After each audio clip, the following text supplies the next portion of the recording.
5G is a weapon. It's used by the military.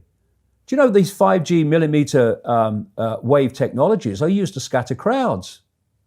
You know, they drive up in this technology when they want to scatter a cloud, and they put out these frequencies in a much higher power than 5G will be initially with us, but the same frequencies.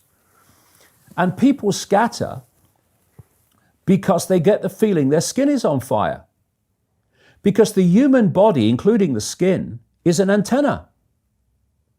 It interacts with frequencies and it receives and transmits information. At the cutting edge of understanding of DNA, scientists know that DNA is a receiver-transmitter of information. And so we are electromagnetic, electrical organisms, transmitters and receivers of information. When our electromagnetic fields are in balance and harmony, we have health. We have psychological health and we have physical health. The reason that this technological society is causing so much psychological and quote, physical disease is because these frequencies, technologically driven, and we live in this Wi-Fi world now and all the phone masts and all the rest of it, these technologically generated frequencies are scrambling the balance of the human electromagnetic electrical communication systems. And if you scramble them, you create a state of disharmony, dis-ease, which plays through to physical and mental, emotional, psychological dis-ease. And there's another point to this. The brain processes information electrically.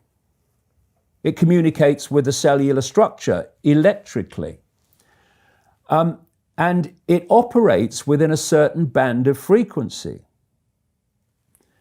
If you can broadcast frequencies carrying information, this technology has long been known, carrying information and perceptions within the frequency that the brain decodes information, the brain will decode those frequencies and will have those perceptions. You can externally, even without connection to AI, although that's the piece de la resistance, if you like, that's the kind of holy grail. But even before that, you can influence people's perceptions externally by broadcasting these frequencies that we interact with, because we are antenna. Okay. Now, some decades ago, there was a guy who worked out the frequencies of different emotional states. This is long ago. I mean, it's very, very sophisticated now. So every thought, every emotional response is a frequency. It generates a frequency, and it is of itself a frequency. Hate is a frequency, and it's different to love. You know, when you are in a room and there's lots of aggression and conflict and hatred, you feel it. What do people say? Oh God, you can cut the atmosphere with a knife in there. That is because the frequencies of hate and conflict have been so generated, they have changed the electromagnetic field of the room. Okay, so 5G is going to be weaponized against us potentially. Yeah, but the point being that they worked out the frequencies of various emotions, including rage and what have you. And basically, they can play across a community these frequencies without anyone knowing, and it starts to have an effect, and it starts to build rage, it starts to build anger, and people might not realize why they're feeling it, but they start to feel it. And then what they do is they trigger that with an event, maybe some guy is attacked by the police or something, or somebody's arrested for something they didn't commit, and now there's the trigger. The blue touch paper's been lit of this manufactured frequency-driven rage, and you have mass riots and what have you, and people do things that they wouldn't normally do. And you can make people depressed. You know, the American military, they've admitted this. They have technology that fires frequencies at the enemy that basically breaks the enemy's spirit so they give up and put their weapons down. This is the technology we're dealing with. Now, you take that into account and then you think of 5G. First of all, 5G doesn't travel well because of the nature of its frequency. So instead of big towers, as we have now, broadcasting these frequencies long distances, it won't do that. And it doesn't go through solid objects, what we call solid objects, very well either.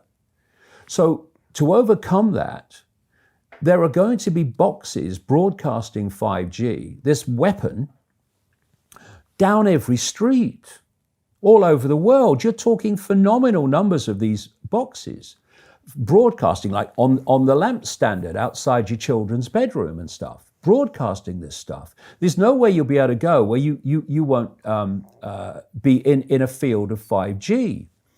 And another interesting thing, I don't know whether you've noticed this, but the story broke, first of all, in Sheffield, when the council started cutting down literally thousands and thousands and thousands of mature trees in urban streets.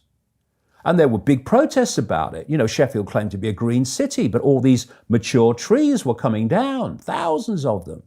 And my brother, he works as a call-out bus mechanic. So a bus will break down, they'll call him, he'll come down and fix it on the side of the road. So he's traveling all the time. And he's saying it's amazing how many mature trees are being cut down. Overwhelmingly in urban places. Now, the worst nightmare, I'm not saying cause and effect, but I'm saying think on it. The worst nightmare of 5G in a street is mature trees, because it can't get through them. They don't want urban trees for 5G because it won't go through solid objects very well at all, and it doesn't travel far. So we're going to have this explosion of 5G transmitters. And then, going back to what I said earlier, and they've admitted this too, there's going to be like 20,000 satellites up there beaming 5G at the Earth.